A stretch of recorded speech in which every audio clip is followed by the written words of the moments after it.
Alright, shalom, shalom. Before I begin this video, I want to give all the praise, honor, and glory unto Yahweh, Bahashem, Yahweh Shai, Bahashem, Ha, Rakah, Quadash. Double honors to the elder apostles of Great Millstone who rule well, teach well, tell me this truth. Alright, and enough respect to you brothers out there who are pushing this word in sincerity and in faith. Alright, this is your brother Giyar Ara, and this is another installment of News and Prophecy, News plus Prophecy. So I'm just gonna go ahead, and play this. And if the Spirit has me to stop, then I will, and then get some precepts at the end. Another deadly mass shooting in America, this time at a Virginia Walmart just before Thanksgiving. The gunman, a store manager, laughing before opening fire in the Walmart break room, according to witnesses and police. At least 6 killed before the shooter took his own life. The horror unfolding as the store was filled with holiday shoppers.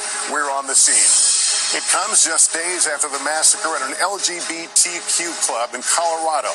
The suspect, making a first court appearance today, slumped over in a wheelchair with visible facial injuries. What happened at that hearing? Also tonight, the busiest day on the roads as nearly 55 million Americans travel for Thanksgiving. And the holiday storm threat, we're tracking it. Russia's new missile strikes on Ukraine. A maternity ward hit. A newborn infant killed. The first bombings in Jerusalem in years. The deadly blasts being called a terrorist attack. New details in the murders of 4 University of Idaho students, and now the other unsolved stabbing case. Police are looking at it. Is there a link? The countdown to Black Friday, where to find the best deals despite soaring inflation. And the spirit of the holiday, what kids say they're most thankful for this year. This is NBC Nightly News with Lester Holt. Good evening. We keep ending in the same place, don't we? Mourning victims who could have been any of us, scratching our heads over possible motives, and reciting the growing list. All those places where mass violence has snuffed out or threatened to take innocent lives. Tonight, just days after the Colorado Springs attack, we are absorbing details of the latest horrific mass shooting in this country. 6 people at a Chesapeake, Virginia Walmart shot to death by a longtime store employee who opened fire with a handgun. Several others were wounded. A survivor saying the attack in an employee break room was preceded by the gunman's laughter. The 31-year-old took his own life before police arrived. The killer, described by a senior law enforcement official as a disgruntled employee. But what that means as to a specific motive is unclear. In a statement, President Biden speaking what many are thinking tonight. There are now even more tables across the country that will have empty seats this Thanksgiving. NBC's Cal Perry is in Chesapeake with the latest. Tragedy in Chesapeake, Virginia. How many medics do we have left in the city right now? Currently 6 medics available. Go ahead and dispatch all of them. 911 receiving its first call to the Walmart Supercenter at 10:12 p.m. Officers arriving within 2 minutes. We got a whole scene out here, brother. It's crazy out here right now. They everywhere. The 31-year-old shooter, who police say worked at the store since 2010, came armed with a handgun and multiple magazines. One senior law enforcement official tells NBC News he was a disgruntled employee. I literally was frozen. I just stood there. I literally could be dead right now. It didn't kick in until I looked at my coworker and she was bleeding out of her neck. 6 people were killed, ranging in age from 16 to 70. At least 4 others were wounded before the shooter turned the gun on himself. The investigation's still ongoing, and we'll be processing that scene for days. The most important thing we need to do is come around families and support them. It's unimaginable what they're dealing with today. 24-year-old Jalen Jones had been working at the Walmart for about a year. He's recovering at a nearby hospital. He knew he was being shot. He made it to the front of the store, and then when he made it to the front of the store, he was shot again. I have to live with that now. 28-year-old Jessie says it was just her 5th day on the job. I saw a lot of bad things that happened to really good people, and I didn't understand it. And it didn't feel real. She says she was in the break room when the shooter came in laughing and started firing. He got the gun pointed at me, and he looks at me, and he puts the gun up in the air, And all he said was, Jesse, go home. I ran. I didn't look back. I didn't want to look back. Do you know why he let you go, Jesse? Do you have any idea? No, I don't. So far, there's no word on motive, and it's unclear if the victims were targeted. Authorities today cordoned off this vehicle in the parking lot, saying it's a vehicle of interest. It's heartbreaking. Chesapeake, Virginia, just the latest community left grappling with yet another senseless shooting. It was just 2 days ago that I was contacting one of my colleagues at Colorado Springs, wishing her well and checking in to see how she was doing after she had just taken care of shooting victims. So it's very disheartening that now I'm in the same position with my colleagues from across the country checking in on me. Cal, what are investigators focusing on right now? Lester, investigators are focused on any connection they can find between the victims and the shooter. For example, if any of the victims worked with the shooter, that could go a long way in finding a motive. Lester? All right, Cal Perry tonight, thank you. In Colorado Springs today, the first court appearance by video from jail for the suspect in the killing of 5 people at that LGBTQ nightclub 4 days ago. The suspect, who was subdued and beaten by club patrons, was released from a hospital yesterday. The suspect, whom public defenders identify as non-binary person, was ordered held without bail and faces possible murder and hate crime charges. We have been through this so many times this year. By one count, there have been 608 mass. Damn, 608. All right, so the Lord, 6. Damn, that's a lot. That's a lot, man. That's a lot. It's only going to continue to get worse. All right, up until the point where, you know, it's going to be a every 30 seconds thing, every 2 seconds thing when this place finally crumbles down, right? And there's chaos in the streets. All right, there's a want of food. There's a want of water. You know, the internet's cut off. Okay, the electricity's cut off. That's when the people, you know, that's when the people are really gonna lose it. Shootings defined as 4 or more people shot. That's not far from last year's record. Here's Tom Costello. On this Thanksgiving Eve, America is reckoning with the violence that is tearing at the national fabric. This afternoon, 4 high school students shot in Philly. Every week, nearly 13 mass shootings. So many we too often forget those that happened last week or last month. 21 children and teachers killed in Uvalde, Texas. 10 people gunned down in a Buffalo grocery store. 5 in Raleigh, 4 in Memphis, 4 in Tulsa, 6 in Sacramento. The list is excruciatingly long. We know that this is America's disease, unique in the world. David Hogg, one of the high school students from Parkland, Florida, where 17 people died, tweeted at 2:24 this morning, "I am tired of waking up to texts about another mass shooting in America." It's going to continue happening, and we have to work together to actually stop this from happening. Nationwide, 49 people die in gun violence every day. My biggest fear is that somehow as a country we become calloused or inured or kind of accept or think that this is okay, that this is somehow part of our national story. Pediatrician Emily Lieberman was with her children in Highland Park, Illinois, when a gunman killed 7 people on July 4th. Now she's leading a group of doctors demanding the Senate pass more than the gun safety measures enacted after Uvalde. Now, the #1 cause of death of children in this country is gun violence. It's time to start tackling gun violence as a public health problem and listening to people like physicians who know how to solve this problem. The country holding a mirror to itself with politicians expected back in D.C. next week. And that decades-old gun control debate likely to be a dinner table topic tomorrow. Lester? Tom Costello, thank you. We'll take a turn now to the busy Thanksgiving travel rush. Almost 55 million Americans expected to travel this year, nearly hitting pre-pandemic levels. And we're also tracking storms that could bring heavy rain to the South and Gulf Coast tomorrow. Aaron McLaughlin joins us now from Los Angeles. Aaron, what's the traffic like there? Well, things are looking pretty good here, Lester, especially for Los Angeles. Nearly 49 million Americans are expected to hit the road this Thanksgiving. That's up slightly compared to last year, with the national average price of a gallon of gas just below that $5 mark we saw back in June. Meanwhile, across the nation's airports tonight, some good news for the most part.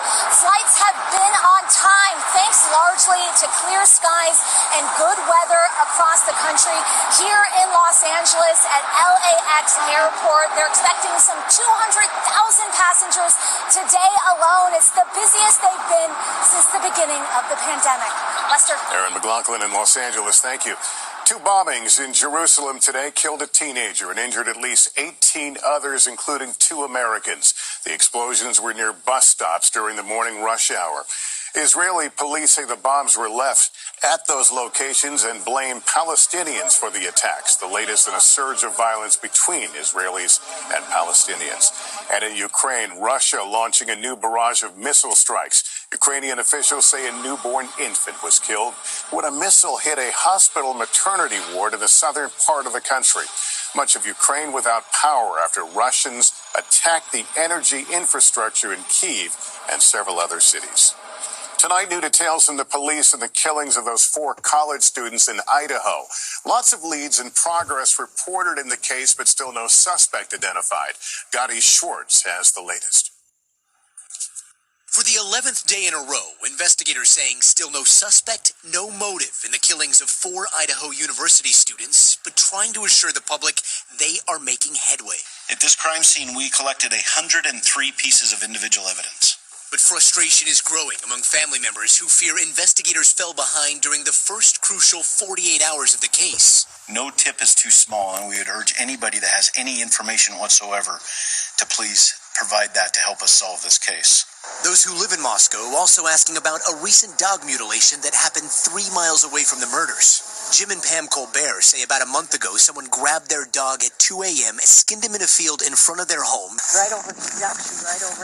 took his fur, but left his unbuckled collar behind. So somebody actually had to unclasp that. Unclasp it right here. See, that stays, and somebody had to undo it. Because if you had a knife, wouldn't you have cut it? But Moscow police say they don't think that case has anything to do with the murders. Police also asked about an unsolved murder 300 miles away in Oregon, in which a masked intruder attacked a couple with a knife in their sleep. Actually, I had a tip come in on that case, and I forwarded it to our tip line. Meanwhile, the University of Idaho giving students the option of finishing their semester remotely, while families of the victims are struggling with the thought of Thanksgiving without their loved ones and praying that the killer won't strike again. Gotti Schwartz, NBC News.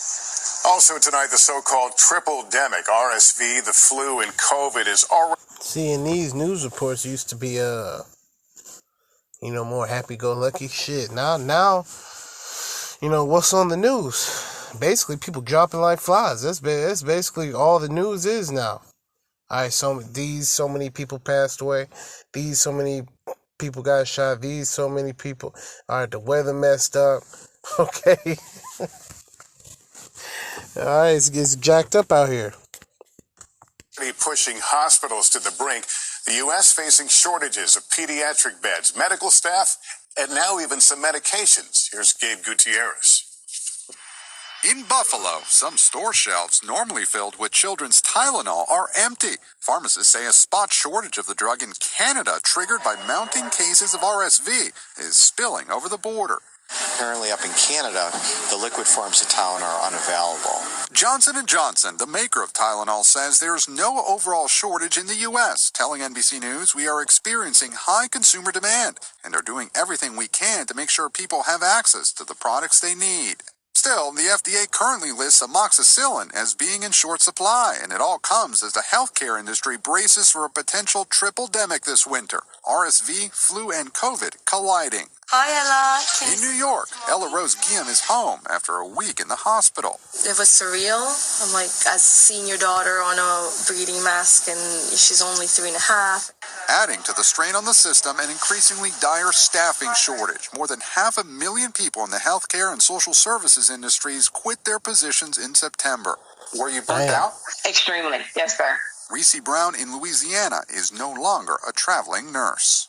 The joy was just literally being sucked out of us. We were doing everything that we could, and it was never enough. As for COVID, the CDC says new data shows the Omicron boosters offer better protection against variants than earlier doses.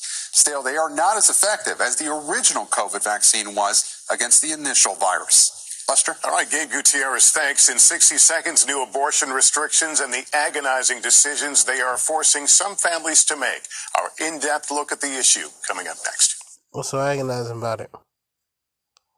You know? Just don't do it, man. Alright? See, this place is wicked, man. This place is wicked as hell.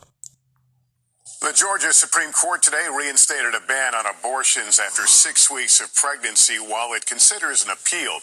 And while a few states, including Georgia, make exceptions when a fetus has life-threatening problems, most states with new abortion restrictions do not. Blaine Alexander has more. Jill Hartle could not wait to become a mom. She still remembers the second she found out. I was like sobbing. I was so excited. You felt like a mom. I felt like a mom in an instant. Her husband, Matt, dreamed of being a girl dad. They even picked out a name, Ivy Grace. Every doctor's appointment brought good news until the 18-week scan. And our worlds came crashing down. She came in and she said her heart isn't what it is supposed to look like. I think in that exact moment, my stomach dropped, and I think I truly knew that it was going to be a really severe situation. It was a condition known as hypoplastic left heart syndrome, HLHS. Doctors said her baby's case was especially severe, and her daughter would likely not survive long after birth. I didn't want her to have to go through so much pain and suffering. Nah, bullshit. Bullshit. What she didn't want to do, see, what she wanted to have that baby, and she wanted it to be a Kodak moment. She wanted the Instagram posts where you put the little 2 months, you put the little 3 months, you put the little 6 months. As the baby gets older and older, you put, okay, the baby's 2 years. All right, so you want to post. She wanted to look good. She wanted to look good. So now when she finds out, hey, you might be taking care of this baby shit for the rest of your life, right? It's gonna be some complications. What's her way out? All right, this.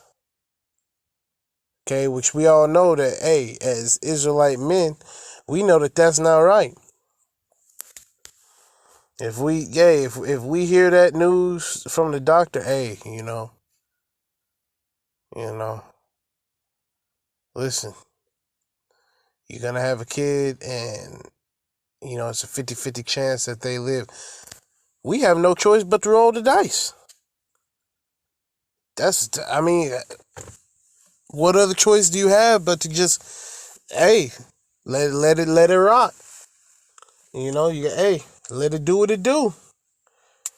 This is what we've been taught. Hey, you brothers, and brothers, when you find out your woman or whatnot is pregnant, obviously being here in the world, you're like, man, fuck, man, because it really is supposed to be a good thing. But here in this society, especially now, it's just like, man, oh man, it's a burden, right? But that's a burden that we have to face, so to speak, despite if there's any sort of, health issues or anything like that, that's what it is. But ultimately, she's selfish, and she just wanted to have that. She wanted a Instagram type of baby, man. And she found out, okay, she gonna really have to, hold it down. So you know what she did next. After more tests and more devastating news, Jill and her husband made the painful decision. If she were to live an hour or 10 days, I didn't want her to know nothing but pain. So my protective instinct was to do what I knew what was best for her, which was to send her to heaven. Every year, congenital or fetal anomalies impact 1 in every 33 babies born in the U.S. and range from minor to life-limiting or life-threatening. Since the Supreme Court decision overturning Roe v. Wade, at least 16 states have successfully enacted laws further restricting abortion access. Only 3 have exceptions for lethal fetal anomalies. We're not dealing with one size fits all, and we can't make laws for one size fits all.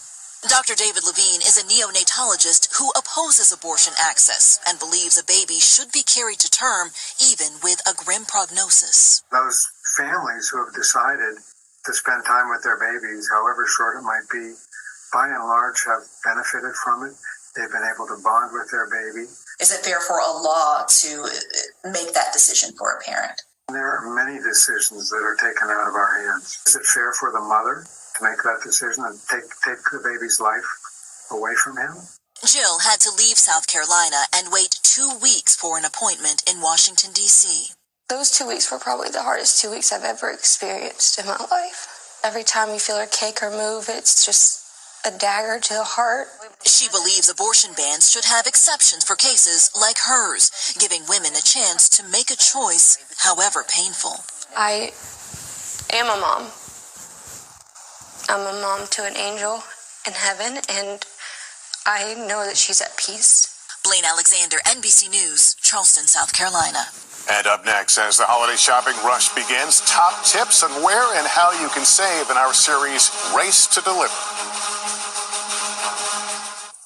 As you may have noticed, many retailers have already rolled out their Black Friday deals. So where can you save the most? NBC's Brian Chung has been shopping around for our series, Race to Deliver. Tonight, amid a growing unease in the nation's economy, the dash for holiday deals is on. With consumer prices up 7.7% compared to last season, and 1 in 3 households saying their finances are worse off from a year ago, shoppers are left with tighter budgets. Retailers are aware of the fact that consumers only have so much to spend. That's why, even before Black Friday, many retailers are already offering deep discounts, vying for your holiday dollars. The most discounted items this season, everything from TVs, laptops, to home appliances and beauty products. For electronics, consider older models for an even better deal. Many clothing retailers are also offering extra deep discounts this season, in part because of excess inventory following supply chain lockups last year. We are seeing a lot of overstock still, and retailers have been spending the last couple of months trying to sell through that merchandise, which could lead to even deeper discounts. I do expect to see discounts deeper than usual in categories like casual apparel, TVs, furniture, home decor. And so in addition to the exciting Cyber Weekend sales that we'll see, we'll also see kind of extra discounts as retailers look to clear out all those overstocks. Experts say shopping with strategy will save you big bucks. Start by creating a shopping list with a spending cap. Then compare prices online and in store. And check your credit card for additional discounts and offers. And don't forget about gift cards, which are always a hot item every year. Many can actually be bought at a discount. Lester? All right, Brian, thanks. Up next, what are you thankful for? Some children will tell us right after the break. Finally, a lot of the news has been especially grim this week, but we thought you might be uplifted or find a smile in listening to the gratitude expressed by some New York school kids we spoke to about Thanksgiving. At Manhattan Country School, today's lesson is all about giving thanks. Thank you, good foods from Mother Earth. And after 2 years of holidays overshadowed by COVID, many students told us they're grateful for a Thanksgiving that feels a little more normal. I'm thankful for family and friends because during COVID, I wasn't able to see a lot of my friends. I'm very grateful that me and my family and I have been healthy and happy and able to see each other. I'm really thankful for this school and for my teachers and my friends. I'm thankful for my dog. She's good at comforting people, especially me. I'm thankful for my family because they give me comfort, and I just love them. Of course, on Thanksgiving, I love cooking. comfort also comes in the form of turkey, stuffing, and potatoes. We bake and we cook, and then we have this huge feast at the end. We make an angel fruit cake, which I really love to do with my grandma. Definitely looking forward to eating, because we do cook a pretty good Thanksgiving meal. When you're in grade school, there's something else to look forward to.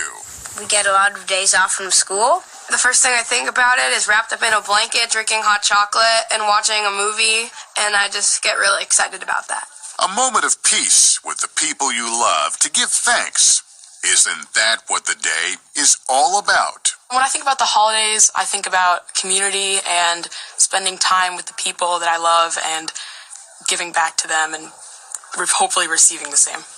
And thank all of you for being here tonight. That's Nightly News. Be sure to tune in for the Macy's Thanksgiving Day Parade at 9 Eastern here on NBC and Peacock. Thank you for watching, and yep, so basically Happy Thanksgiving. This place is through. Alright, so this is what's coming down the pipeline, man. Slovakia.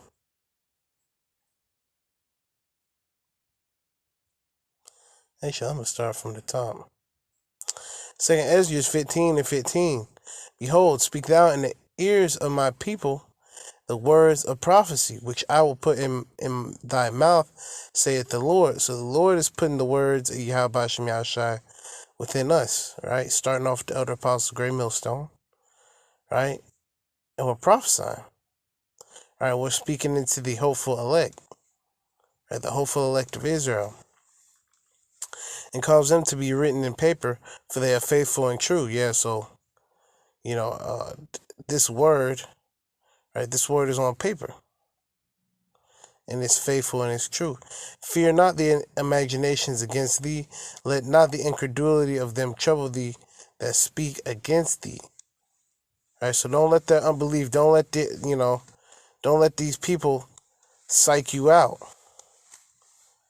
All right, because to them, they're claiming, oh, no, it's just another day. Nah, no, it ain't. Verse 4, for all the unfaithful shall die in their unfaithfulness. Yes, they're going to die. Right? Behold, saith the Lord, I will bring plagues upon the world, the sword, famine, death, and destruction. Right? So all of that's going to happen. You're going to see that before the Lord comes back. Verse 6, for wickedness hath exceedingly polluted the whole earth, and the hurtful works are fulfilled. Right? The hurtful works. Look at this place. What are some of their hurtful works? To have men in justice. To give, women those multicolored dreads and, give them Jordan 12s. You know what I mean? Sweatpants, boxer briefs. This shit backwards. You got some of these women, right? They look kind of like Brittany Griner or whatever the case is. They looking like Joanna Man out here. It's disturbing. And then here it is. She out here looking like a whole dude, and she got a dump truck. It's confusion. Verse 7, therefore saith the Lord, I will hold my tongue no more as touching their wickedness, which they profanely commit, neither will I suffer them in those things in which they wickedly exercise themselves. Behold, the innocent and the righteous blood crieth unto me, and the souls of the just complain continually. So you're damn right we complaining. We complaining about the state of this place. Right? We're complaining about how things are being ran. We're complaining. All right? Why? Because we want the Lord to come back. Verse 9, it says, and therefore, saith the Lord, I will surely avenge them, and receive unto me all the innocent blood from among them. Behold, my people is led as a flock to the slaughter. I will not suffer them now to dwell in the land of Egypt, but I will bring them with a mighty hand and a stretched out arm, and smite Egypt with plagues as before, and will destroy all the land thereof. This place is through. Egypt shall mourn, and the foundation of it shall be smitten with the plague and punishment that Yahweh Shai shall set upon it. They that till the ground shall mourn, for their seeds shall fail through the blasting and hail, and with a fearful consolation. Oh, what are we gonna do? What are we gonna do? It's over. Okay? Verse 14. Woe to the world and them that dwell therein. Okay? All these people are worried about is what they putting on their plate. Right? For Thanksgiving. All they worried about is what they buying their kids for Christmas. They're not worried about what the future holds. Verse 15, which is the point. For the sword and their destruction draweth nigh. So it's coming. It's coming. Alright? And and one people shall stand up and fight against another, and swords in their hands. So it's gonna get bad out here. People gonna start getting busy. For there shall be sedition among men, and invading one another. Right? Pillaging. This person over here is stealing. This crazy event over here going on. This and that. They shall not regard their kings nor princes, and the course of their actions shall stand in their power. So they're going to be making moves, right? Especially Jake. Jake going to be out here bumping. Jake going to be out here squabbing. With who? With you other nations. And with themselves, man. Jake already sees himself as an op. So when they get to that point, it's gonna get real hairy out here. All right, it says, a man shall desire to go into a city and shall not be able. So that means that Marshall's, Kohl's, Burlington Coat Factory law is finna come out.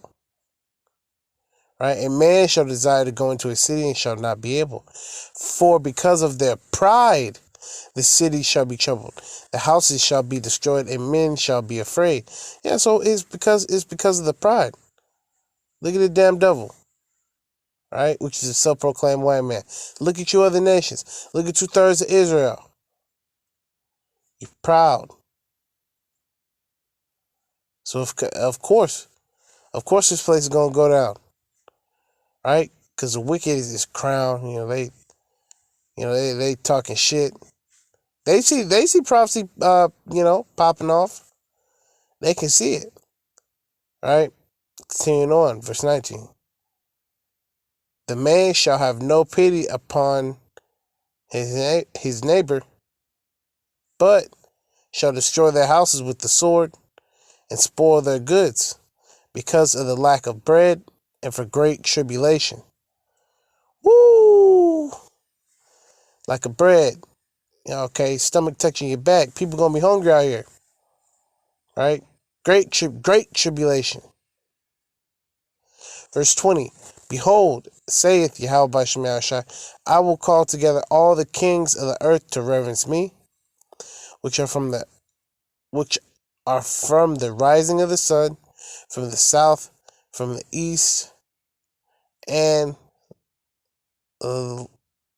it's hard for me to say that word, Libanus, to turn themselves one against another and repay the things that they have done to them, like as they do yet this day unto my chosen.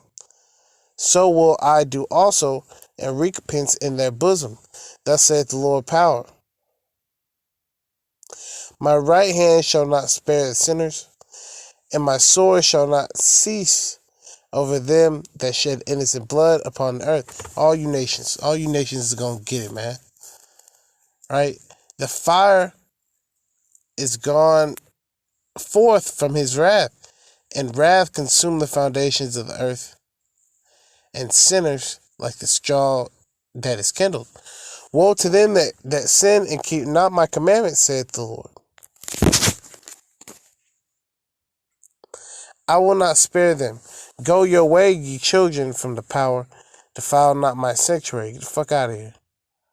All right, verse 26.